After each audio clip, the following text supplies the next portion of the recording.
ওঙ্কার বাংলায় আপনাদের স্বাগত। সঙ্গে আমি সুপর্ণা। আসছি বিস্তারিত খবরে।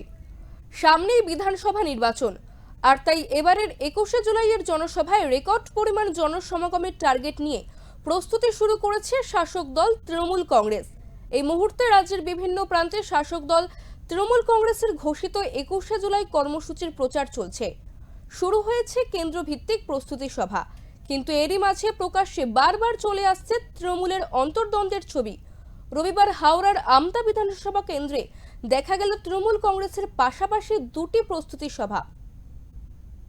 পর্যন্ত এমন একটা অঞ্চল ছিল না যে তৃণমূল কংগ্রেসের সভাপতি ছিল না, কিন্তু আমাদের দুর্ভাগ্য যে জান্নাতকে আমরা 2021-এ বাইনাল অঞ্চল থেকে 2272 লিড দিয়েছি, সেই বাইনাল অঞ্চলের 4 বছর কোনো সভাপতি নেই।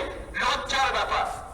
বাগনান ব্লক ওয়ানে আইএসএফের একটা পঞ্চায়েত সমিতির মেম্বার, কংগ্রেসের একটা পঞ্চায়েত সমিতির মেম্বার, তাদের বিরোধী দলের নেতা আছে, কিন্তু 11টা বাইনাল গ্রাম পঞ্চায়েতের সদস্য নিয়ে আমাদের বাইনাল গ্রাম পঞ্চায়েতে বিরোধী দলের নেতা নেই।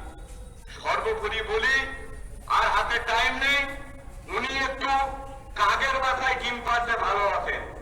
আমরা বাইনাল অঞ্চলে দেখেছি ওনার উন্নয়ন নেই, একটি রাস্তাও নেই। জেলা পরিষদের মেম্বার মানুষ বাবু আমাদের কাজ করছেন, আর উনি সেই রাস্তায় গিয়ে ওনার ছবি দিয়ে ছেড়ে দিয়ে বলছে এই রাস্তাটা আমি করলাম। উনি কোকিলের নাই, কোকিল হয়ে এখন কাকের ভাষায় ডিম পাড়তে খুব ভালোবাসছেন। শুনুন বিধায়ক সাহেব, আপনি অনেক অত্যাচার করেছেন। যে সচিত্র পরিচয়পত্র ছাড়া একটা গণতন্ত্রে মানুষের অধিকারকে তার পরিচয়পত্র ছাড়া তারা নির্বাচন করা সম্ভব নয়। যদি সুষ্ঠু সঠিক নির্বাচন করতে হয় তাহলে তার ভোটার পরিচয়পত্র আবশ্যিক।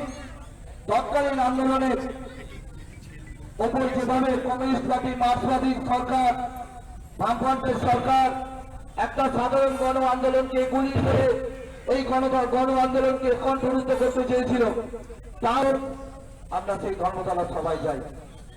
তাই এই বছরও আমরা 21শে জুলাই ধর্মতলায় মমতা বন্দ্যোপাধ্যায়ের সমান আমরা মমতা বন্দ্যোপাধ্যায়ের নির্দেশিকা শোনার জন্য, মমতা বন্দ্যোপাধ্যায়ের বক্তব্য শোনার জন্য আমরা যারা যুব করি, আমরা যারা ছাত্র করি, আমরা যারা মহিলা করি, আমরা যারা দল করি, আমরা কিষাণ থেকে শুরু করে সংখ্যালঘু থেকে জাতি ধর্ম বর্ণ নির্বিশেষে আমরা বাংলার সম্প্রীতিকে বজায় রেখে আমরা মমতা বন্দ্যোপাধ্যায়ের বক্তব্য থেকে নির্বাচিত হয়েছিলেন।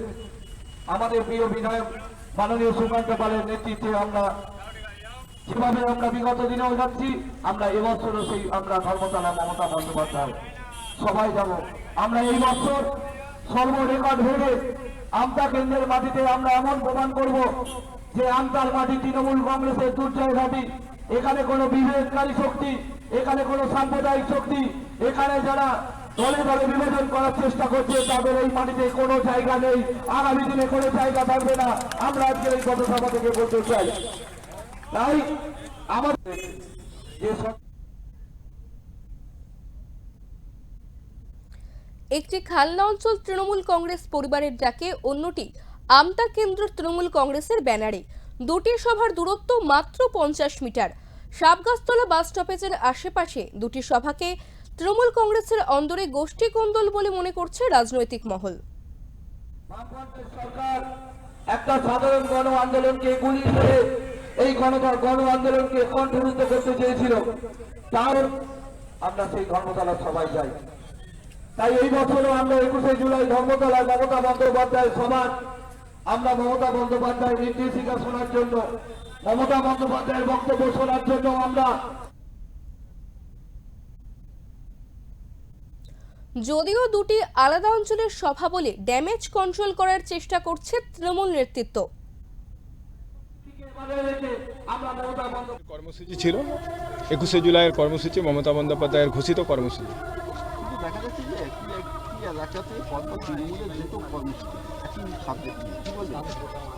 হতে পারে 2, 4, 5, 10টা হতে পারে, দল বড় হচ্ছে তাই।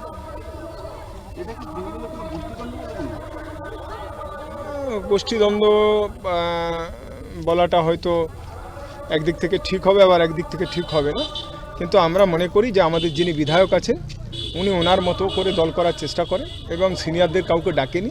যেমন আমাদের সঙ্গে অনেক সিনিয়র লিডারশিপ আছে, এদের ডাকা হয়নি, কিন্তু আমরা যেহেতু মমতা বন্দ্যোপাধ্যায়কে ভালোবাসি তাই ওনার নির্দেশে আমরা আমাদের কর্মসূচি পালন করছি।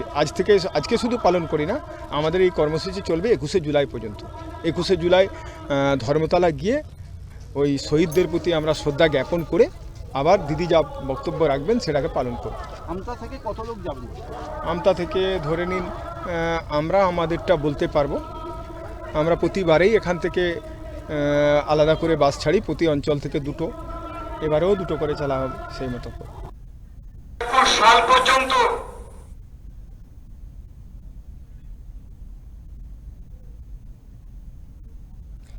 এই বিষয়ে আমরা সবিস্তারে জেনে নেব আমাদের প্রতিনিধি মনোজ চক্রবর্তীর কাছ থেকে। রাজ্যের শাসক দল তৃণমূল কংগ্রেসের ঘোষিত কর্মসূচি 21শে জুলাই। 21শে জুলাইয়ের সভার প্রস্তুতি হিসেবে রাজ্যের বিভিন্ন কেন্দ্রে তৃণমূল কংগ্রেস নেতারা প্রস্তুতি সভা শুরু করেছে। এই পরিস্থিতিতে হাওড়ার আমতার বিধানসভা কেন্দ্রের সাবগাছতলায় দেখা গেল তৃণমূল কংগ্রেসের দুটি প্রস্তুতি সভা, একটি বিধায়ক সুকান্ত পালের অনুগামীদের সভা এবং একটি তার বিরোধী গোষ্ঠীর সভা বলেই মনে করছে রাজনৈতিক মহল। উল্লেখ্য, আমতার এই কেন্দ্রটি তৃণমূল কংগ্রেসের বিশেষ নজরে রয়েছে বলে জানা গিয়েছে। উলুবেড়িয়া থেকে মনোজ চক্রবর্তীর রিপোর্ট, ওঙ্কার বাংলা।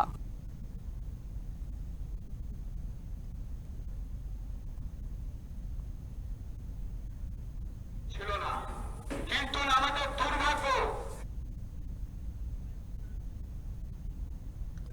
আরও অন্যান্য খবরের জন্য অবশ্যই চোখ রাখুন ওঙ্কার বাংলায়।